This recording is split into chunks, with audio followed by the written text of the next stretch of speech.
Welcome to my channel Maths with Harsh. Please subscribe my channel, like my video and give a nice comment. I am Harsh. Yesterday कल हमने exercise 1.1 से सम number first किया था. सो आज हमने सम number third जो है वो स्टार्ट करना है. सम नंबर थर्ड से रिलेटेड मैंने सबसे पहले आपको एक एग्जांपल स्टार्ट करवानी है.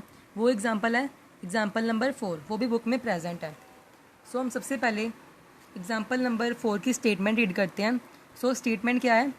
अ स्वीट सेलर हैज़ 420 काजू बर्फीज़ एंड 130 बादाम बर्फीज़. जो स्वीट सेलर है, मिठाई वाला है, उसके पास 420 काजू की बर्फ़ी है एंड 130 जो है वो बादाम की बर्फ़ी है. She wants to stack them in such a way that each stack has the same number. वो क्या चाहती है? वो चाहती है कि जो वो बर्फ़ियों को वो एक ढेर बनाना चाहती है. या तो वो रोज़ में या फिर कॉलम के तौर में उन बर्फ़ियों को रखेगी. वो चाहती है कि दोनों तरफ सेम नंबर ही आए. And they take up the least area of the tray. और उसने सेकंड कंडीशन ये दी है कि वो ट्रे का सबसे कम एरिया भी यूज़ करे. What is the number of that can be placed in each stack for this purpose. तो वो क्या नंबर होगा बर्फीज़ का कि जो स्टैक में दोनों स्टैक में रखी जाएंगी इस पर्पज़ के लिए, हर एक स्टैक में रखी जाएंगी. सो हम ये सम स्टार्ट करते हैं. सो हमने सम कैसे स्टार्ट करना है? सो मैंने ये एग्जांपल स्टार्ट करके रखी हुई है, तो मैं आपको बस ये एग्जांपल एक बार समझाऊंगा. सो एग्जांपल नंबर है 4 सेक्शन 1.2 से. सो हमें क्या क्या गिवन था इसमें? टोटल नंबर ऑफ काजू बर्फीज़ इज़ इक्वल टू 420 बर्फीज़. काजू बर्फी कितनी थी? 420 बर्फीज़ थी. And the total number of बादाम बर्फीज़, बादाम बर्फीज़ कितनी थी? 130 बर्फीज़ थी. For finding HCF. देखो, अगर उन्होंने कहा है कि हर एक स्टैक में होनी चाहिए बर्फीज़, सो मैक्सिमम नंबर ही होगा क्योंकि वो लिस्ट एरिया कवर कर लिया है, तो सबसे मैक्सिमम नंबर ही बर्फीज़ का होगा. सो जब भी मैक्सिमम नंबर की बात आती है तो हम HCF फाइंड करते हैं, क्योंकि HCF का मतलब ही है highest common factor. So HCF हम कैसे फाइंड करते हैं? By applying EDL method. So हम EDL मेथड किसको लगाएंगे? 420 ग्रेटर देन 130. इसका फॉर्मूला होता है dividend is equal to divisor into quotient plus remainder. I hope आप सभी को ये जो फॉर्मूला है लर्न हो चुका होगा.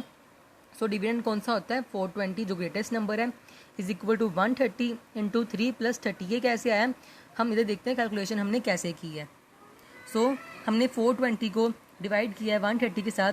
पहले हम 130 को करते हैं मल्टीप्लाई 2 के साथ. सो हमारा क्या आंसर आता है? 260, जो कि हमारे लिए सुटेबल नहीं है. सो हम 130 को 3 के साथ करते हैं मल्टीप्लाई, फिर हमारे पास आता है 390, जो कि इससे थोड़ा लेस देन है बट हमारे लिए सुटेबल है. सो हम इसकी कैलकुलेशन आगे करेंगे. ये करने के बाद हमारे पास जो क्वेश्चन आता है वो है 3 और जो रिमाइंडर आता है वो है 30. हम इधर भी लिख लेंगे dividend 420 divisor 130 quotient 3 plus remainder 30. But अगर हम देखें तो रिमाइंडर हमारा 0 के इक्वल नहीं आया, तो हम लिखेंगे so remainder 30 not equal to 0. So we again apply EDL 2. हमने किसको अप्लाई करना है? 130 ग्रेटर देन 30. सो इधर क्या होगा? 130 है हमारा dividend is equal to divisor कितना है? 30. हम इधर फिर जाते हैं कैलकुलेशन करने के लिए. 130 divided by 30. So 30 for the 120.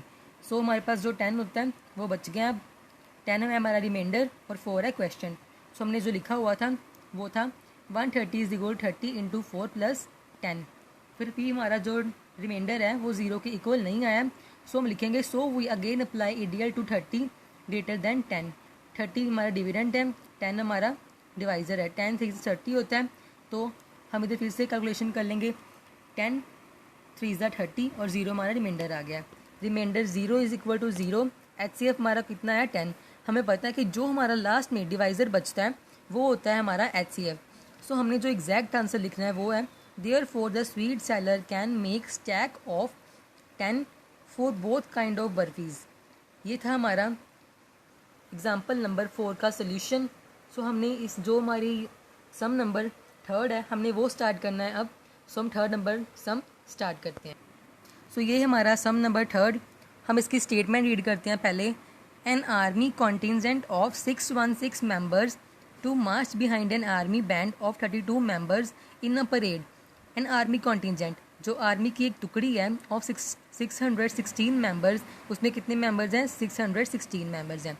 उन्होंने क्या करना है? वो जुलूस निकाल रहे हैं एक आर्मी बैंड के पीछे, सेना टुकड़ी के पीछे. उसमें कितने मेंबर्स हैं? 32 मेंबर्स हैं.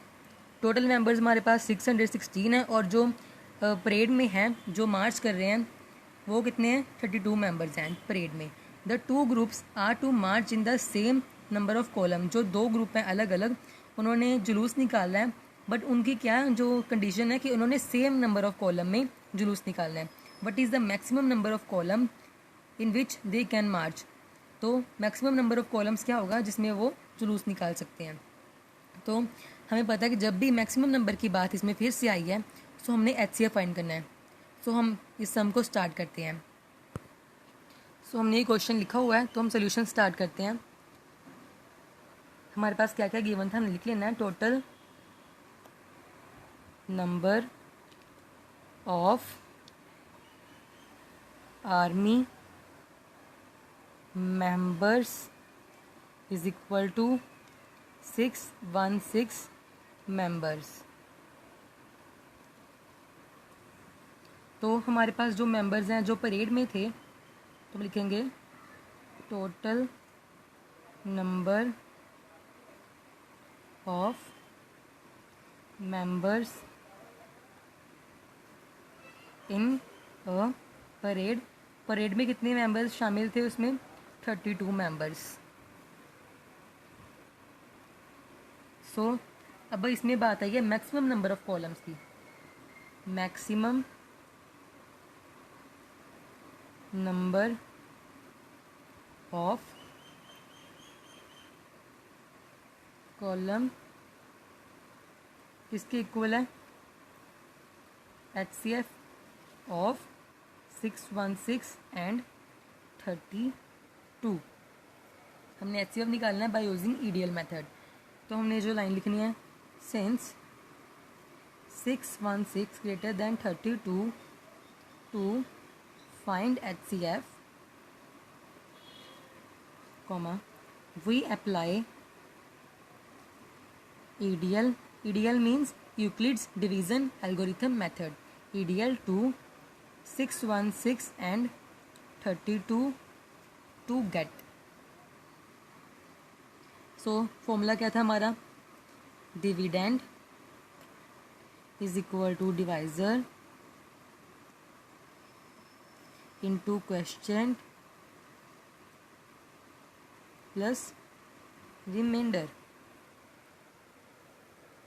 वैल्यूज हम फिल करते हैं। 616 है डिविडेंड इज इक्वल 32 है डिवाइजर।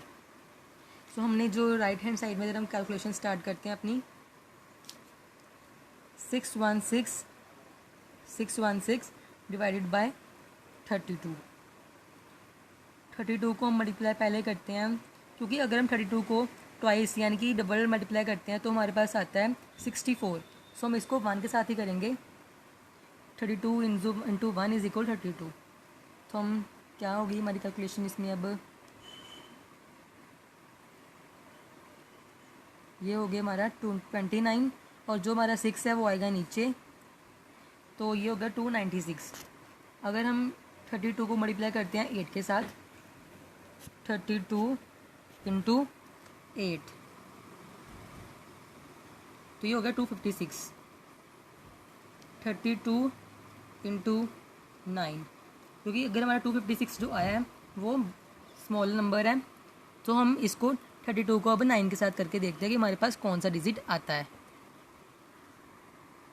सो हम 9 के साथ करके देखते हैं कि हमारे पास क्या आता है। 9 2 ज़ा 18, तो हमारे पास ये इसमें अब आया है 288। 288 हमारे पास। अब रिमाइंडर क्या बचा? 8। रिमाइंडर हमारे पास बचा 8, और क्वेश्चन हमारे पास आया 19। सो हम फिलअप करते हैं इसमें वैल्यूज़। 32 इंटू 19 प्लस रिमाइंडर कौन सा आया? 8। अगर हम देखें तो हमारा रिमाइंडर 0 के इक्वल नहीं है, हम लिखेंगे so reminder 8 not equal to 0, so we again apply EDL to 32 greater than 8 to get.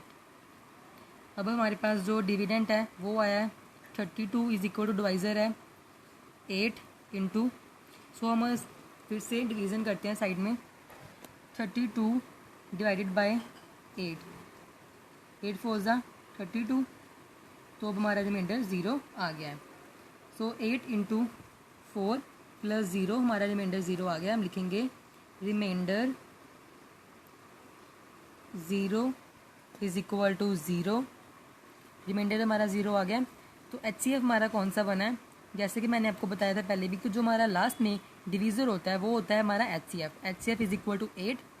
तो हमने एग्जैक्ट आंसर इसमें क्या लिखना है, आंसर हमारा होगा देयरफॉर